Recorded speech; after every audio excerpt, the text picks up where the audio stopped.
Marine Le Pen peut-elle remporter la présidentielle française 5 ans après son duel raté face à Emmanuel Macron? Le match semble beaucoup plus serré cette fois-ci. Le résultat du vote du 24 avril va dépendre en grande partie du choix des électeurs et des électrices de Jean-Luc Mélenchon qui a recueilli près de 22% des voix. Avec nous pour en parler, David Guiraud, bonsoir. Bonsoir. Soyez le bienvenu sur TV5 Monde. Vous êtes porte-parole, orateur, comme on dit, de la France Insoumise. Et vous êtes candidat aux prochaines législatives qui vont très vite venir au mois de juin. Candidat dans quelle région? Dans le Nord. Circonscription du Nord. C'est bien ça. Et Waterloo. Et Waterloo également. Patrick Caram, merci beaucoup d'être avec nous. Vous êtes conseiller politique de Valérie Pécresse, vice-président du Conseil régional d'Île-de-France. D'abord, une question d'abord à tous les deux concernant vos partis respectifs. David Guiraud, vous avez échoué de peu. Vous en voulez à qui au lendemain de ce scrutin? Moi, j'ai pas envie d'entretenir de la colère ou de l'aigreur. Je pense qu'il faut qu'on se remette au boulot, il faut qu'on se remette aux militants. Mais certains disent que, par exemple, Anne Hidalgo, elle a tapé sur Jean-Luc Mélenchon jusqu'au bout, et puis elle a appelé très vite à voter Emmanuel Macron. Vous savez, tous ces candidats qui ont mis 20 minutes à appeler à voter pour Macron, mais qui ont tapé plus sur Jean-Luc Mélenchon que sur Marine Le Pen. Donc ils ont une responsabilité, selon vous? Ils devront s'expliquer avec leurs électeurs. Voilà ce que je dis. Avec les électeurs. Pas avec moi. Du Parti communiste, du Parti socialiste. Communiste, du Parti socialiste, de la France Insoumise. Enfin, je veux dire, c'est à eux qui devront parler. Mais vous pensez que Jean-Luc Mélenchon avait suffisamment tendu la main?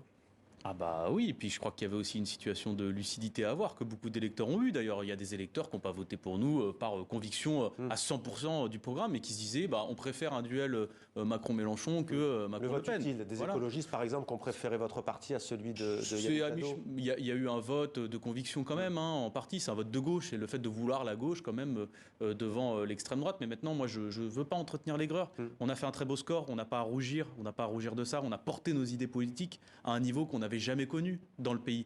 Et maintenant, il faut y retourner, il faut retourner au combat. Il y a des sujets qui nous attendent, des sujets sociaux, des batailles sociales, des batailles politiques. Il y a les élections législatives, mais il y a aussi les batailles sociales. Et il y a ce second tour, on va y revenir, même si Jean-Luc Mélenchon a répété plusieurs fois cette phrase, pas une voix à Marine Le Pen. Patrick Caram, que s'est-il passé? On a, de manière très claire, il y a eu un vote utile. Vous savez, lorsque les sondages ont commencé à montrer le croisement des courbes, le phénomène Marine Le Pen qui montait, qui mettait en danger Emmanuel Macron, le phénomène Mélenchon, les électeurs de droite se sont dit « Ah, là, il y a quelque chose qui est en train de se passer, on ne prend pas de risque ». On fait un vote utile, et on rejoint. Mais oui, mais le problème, c'est que ce sont des plates tectoniques. Elle n'y est pour rien. Moi, je peux vous dire que quel que soit le candidat de la droite, on aurait eu les mêmes conséquences. Parce qu'il y a effectivement eu une partie des électeurs qui sont partis rejoindre Emmanuel Macron. Depuis longtemps. Et une autre. Non, cette fois-ci, là, ils se sont dit, il y a un danger. On ne peut pas laisser Marine Le Pen ou Mélenchon au deuxième tour. Et il y a gagné. Et puis il y a une autre partie. Il y a une autre partie des électeurs qui se sont dit, on va rejoindre Marine Le Pen. Marine Le Pen qui jusque-là n'avait jamais réussi à capter l'électorat de la droite de gouvernement, la droite républicaine. Vous allez voter pour qui, Patrick Caram? Aucune voix ne doit aller sur Marine Le Pen, porter Marine Le Pen. C'est ce que dit le chef de votre parti aujourd'hui. Qu'allez-vous faire? De manière très claire, c'est Emmanuel Macron. On va arrêter de jouer aux hypocrites. Si on dit on ne vote pas Emmanuel Macron, ça veut dire qu'on favorise le vote Marine Le Pen. Pour moi, je suis très clair, Marine Le Pen, c'est l'extrême droite. Elle a peut-être pas des idées racistes, elle a peut-être pas des idées antisémites, elle n'a peut-être pas des idées xénophobes. Je ne vais pas la taxer de ses idées. Mais ça reste un parti d'extrême droite. Mais ça reste un parti d'extrême droite. Donc vous allez voter pour Emmanuel Macron. Ceux qui l'entourent posent un vrai problème. C'est un parti d'extrême droite. Éric Zemmour qui la soutient, c'est pire encore. Éric Zemmour, Marine Le Pen, Éric Zemmour, c'est la peste. Elle parle d'ailleurs de civilisation. Elle dit les questions de civilisation pour ce second tour. Je vais vous dire juste un mot dessus. Et je vais vous dire, moi, ce qui m'inquiète. La France a affronté des défis immenses. Qu'est-ce qui va se passer après l'élection présidentielle? On va avoir une inflation qui va progresser. On va avoir un appauvrissement des classes, des couches populaires, des classes moyennes qui risquent d'être broyées. L'outre-mer va rentrer en crise. Il faut entendre ce qui va se passer avec aujourd'hui tout ce que nous prépare le monde futur. On est dans un monde extrêmement compliqué. Deuxième élément, moi aussi ce qui m'inquiète, c'est peut-être l'image que la France a à l'extérieur. Quand vous avez Al Jazeera, vous voyez, c'est une des chaînes qui est le plus regardée dans le monde arabe. Et au Proche et au Moyen-Orient, quand vous avez Al Jazeera qui ne reprend que la campagne de Zemmour et les petites phrases sur les musulmans, imaginez l'image de la France aujourd'hui. Ouais. Moi, je suis désolé, la France, c'est pas ça. Alors, David la Guiraud, France n'est pas une France qui se referme sur elle-même et qui est anti-musulmane. C'est pas cette image qu'il faut renvoyer à d'autres pays étrangers. Nous avons besoin de travailler avec ces pays-là, en étant fermes sur nos valeurs et nos principes. David Guiraud, mais il faut s'ouvrir. Vous allez suivre Jean-Luc Mélenchon, vous n'allez pas donner votre voix à Marine Le Pen, on imagine, mais vous n'avez pas attendu l'appel de votre chef de file et candidat Jean-Luc Mélenchon. Mais qu'allez-vous faire? Moi, personnellement, je ne sais pas. Je ne sais pas si je vais voter Macron ou m'abstenir. Je ne sais pas. Je ne sais pas encore. Je n'ai pas fait ce choix-là. Intellectuellement, le danger de l'extrême droite que ça peut représenter pour moi comme pour mes Mais camarades. comment expliquez-vous, même s'il faut le prendre avec des pincettes, notre invité tout à l'heure, vous avez sans doute entendu en coulisses, disait moi je me méfie du un tiers, Macron, Marine Le Pen et abstention de la part de vos électrices et vos électeurs. Mais comment expliquez-vous qu'il y ait quand même cette passerelle? C'est le rejet d'Emmanuel Macron. Vous savez, on nous a déjà dit ça en 2017, en vérité, il n'y a quasiment pas eu de passerelle. Nous, parce que nous, on est clair. On est clair sur le fait qu'on ne veut pas donner de voix à l'extrême droite. Oui, pour une raison simple. Non, mais il y a des. Oui, mais je le dis aux gens, pour qu'ils soient au courant. Si Marine Le Pen est élue présidente de la République, on aura un Éric Zemmour probablement ministre. Vous voulez de ça ou pas? Non, mais parce que la discussion se situe aussi à ce niveau-là. L'extrême droite, pourquoi je vote pas pour elle? Pour une raison simple, c'est qu'elle nous dit, l'extrême droite, que les plus précaires, ils doivent se battre entre eux. Ils doivent se battre entre ceux qui n'ont pas la bonne couleur de peau ou pas la bonne religion, avec les autres. Dans son discours, c'est pas ce qu'elle dit. Hier soir, elle disait, quelles que soient les origines, elle disait... Son programme, c'est ça. Son programme, c'est de dire, par exemple, vous êtes mal payé? Alors, on ne va pas vous augmenter directement vos salaires. On va prendre aux étrangers une somme qui n'existe pas, par ailleurs, pour vous donner, soi-disant, à vous. Ou alors, vous voulez la retraite à 60 ans? Vous savez... Les comptes de la France sont pas bons parce qu'il y a des immigrés. Donc on va refaire la retraite à 62 ans avec 42 annuités. Ça veut dire que vous allez partir, si vous faites un bac plus 5, vous partez à 68 ans à la retraite pour le taux plein. Donc voilà ce qu'elle dit. Elle a un programme antisocial, Marine Le Pen. C'est pas parce qu'elle a mis du vernis social sur... et c'est vrai, elle a mis du vernis social, il faut le reconnaître. Elle a mis des couches. Elle a enchaîné les couches, plus qu'en 2017. Mais enfin, ça reste des couches. Quand vous grattez un peu, je peux vous dire que c'est complètement antisocial. Alors juste poser une question à M. Guiraud, parce que c'est assez amusant, c'est intéressant ce que vous dites. Vous dites, je ne sais pas pour qui je veux voter. Est-ce que pour vous considérez que le parti de Marine Le Pen, c'est un parti d'extrême droite ou non? Oui. Donc c'est un parti d'extrême droite. Donc vous ne faites pas de la différence entre un parti d'extrême droite et le parti d'Emmanuel Macron. Vous savez, le parti d'Emmanuel Macron, on l'a combattu. C'est pas la première fois, Patrick Caram. Le parti d'Emmanuel Macron, non mais juste un mot, c'est effectivement un parti qui pose un véritable problème sur la question du pouvoir d'achat. Il y en a chez vous qui vont pas voter. Sur le problème, sur l'outre-mer. C'est un parti qui pose un problème sur la sécurité, sur la migration. Oui, mais parce que M. Caram est bavard. Franchement, c'est quand même curieux. Non mais ne vous plaignez pas, on vous écoute là-dessus. C'est curieux. Répondez. Toutes ces leçons. C'est ça qui est intéressant. Toutes ces leçons. En fait, plus vous êtes bas dans les sondages et plus vous êtes bas dans les scores, plus vous parlez, M. Caram. Donc maintenant, laissez les gens discuter. Maintenant, est-ce que vous avez, Patrick Caram, est-ce que vous avez posé la question à Éric Ciotti? Non, mais attendez, voilà, c'est ça. Attendez, je peux être en désaccord avec lui.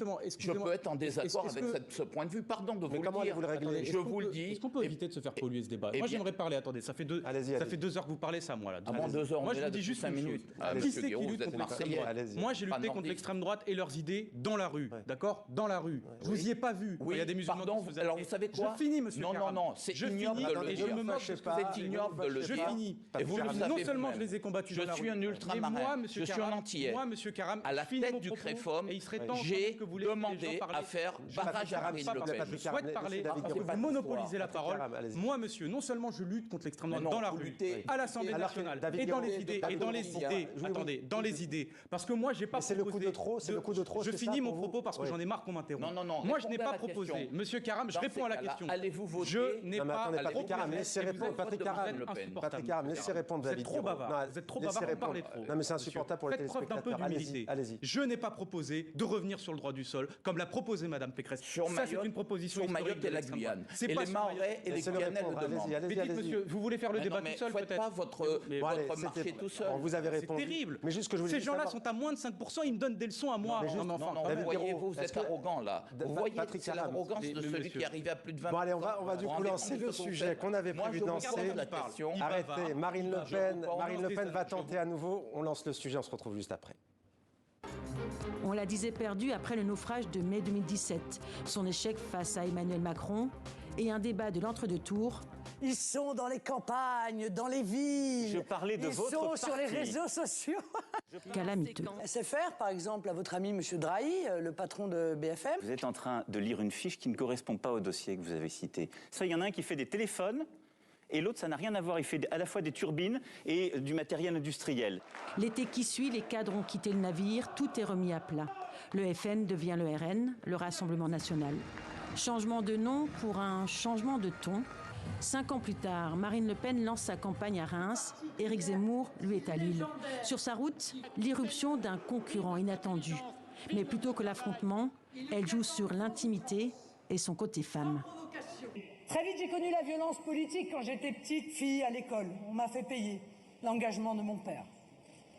Des persécutions que l'esprit d'une enfant insouciante ne peut pas vraiment comprendre. Son slogan pour 2022, M comme Marine. L'avocate de formation mise cette fois-ci sur son seul prénom, écartant le patronyme Le Pen, rappel d'un père sulfureux, ce qui la rend bien plus familière. Sur les plateaux, elle ne s'énerve plus. Vous avez été jugée à la fois convaincante, décevante, confuse et réaliste. C'est en même temps. Elle encaisse avec le sourire. C'est ça l'objectif, c'est de convaincre 50% des Français plus sains, parce que c'est ça qui permet d'appliquer ces idées et pour être élu présidente de la République. Une image lissée, un vocabulaire édulcoré. Vous inquiétez pas, vous pouvez compter sur moi. Elle insiste sur l'économie, parent pauvre du RN, fait campagne sur le pouvoir d'achat. Mais au fond, les fondamentaux du parti restent les mêmes. La lutte contre l'insécurité, l'immigration, la préférence nationale qu'elle veut inscrire dans la Constitution. C'est nous qui déciderons qui peut rester ou qui doit partir. Elle continue à creuser son sillon. Infréquentable hier, elle le devient de plus en plus dans les médias. Elle a réussi à banaliser le RN, au point que pour elle, la victoire n'est plus inenvisageable.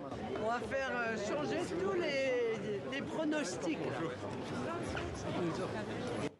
Voilà, David Guiraud, comment expliquez-vous que votre parti est le seul qui arrive à rivaliser sur le terrain de celles et ceux qui souffrent du déclassement, de la mondialisation?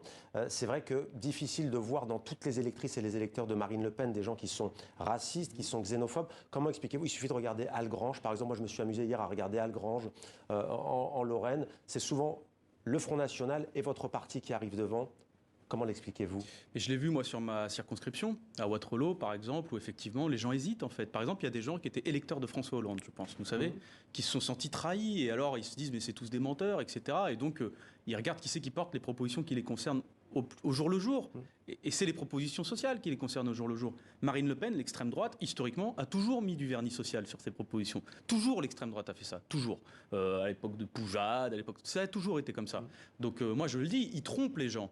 Mais par contre, les questions sociales restent importantes. Nous, si on arrive à concurrencer ça, c'est d'une parce qu'on a défendu les gens quand il le fallait, et de deux parce qu'on porte leurs propositions. On parle de dignité. Quand on parle de la retraite à 60 ans, on parle de sujets qui ont l'air anecdotiques pour les autres, parce qu'on nous dit qu'il faut faire des économies, etc. Mais pour les gens, la retraite à 60 ans, mais c'est pouvoir prendre soin de sa famille, pouvoir prendre soin de soi, avoir un petit peu de temps de vie, parce qu'il n'y a pas que le travail salarié dans la vie, et que les plus précaires, ils meurent au boulot si on fait la retraite à 60 ans. Est-ce que la relève est assurée? Jean-Luc Mélenchon avait déclaré qu'il ne se représenterait pas dans 5 ans à la présidentielle. Est-ce qu'il y a une relève à la France insoumise? Il y a un collectif.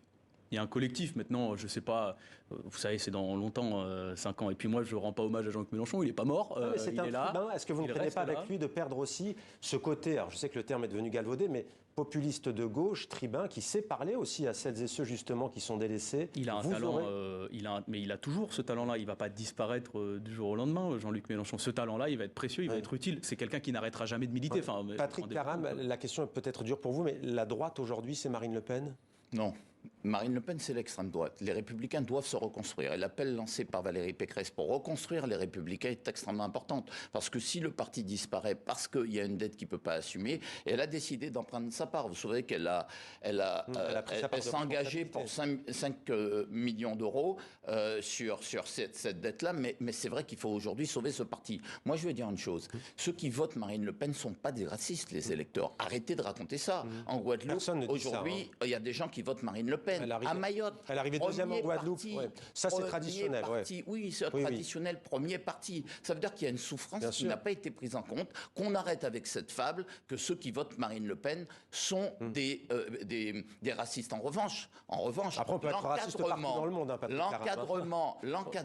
L'encadrement du Rassemblement national, c'est l'encadrement de qui ? Du Front National. Rien n'a changé. C'est les mêmes. Et on prend les mêmes et on recommence. Et voilà pourquoi il faut qu'à un moment donné, nous soyons clairs dans notre positionnement. Et sur Jean-Luc Mélenchon, oui, vous avez raison, ils vont avoir à affronter un vrai défi. C'est s'il décide de ne pas se présenter à la prochaine présidentielle, ça va être sa succession. C'est un formidable compétiteur. Vous savez, quand vous l'écoutez, vous rêvez avec lui. Même moi, il m'arrive de l'écouter. Hier soir, il a tenu un discours qui a touché les foules. Cet homme-là, et après, je me rappelle de tout ce qu'il n'a pas mis en place. Je me rappelle de ses excès. Le débat est terminé parce que David va devoir vous répondre. Patrick Cara, merci. Je répondrai une phrase. Une autre fois. Juste une phrase sur les excès.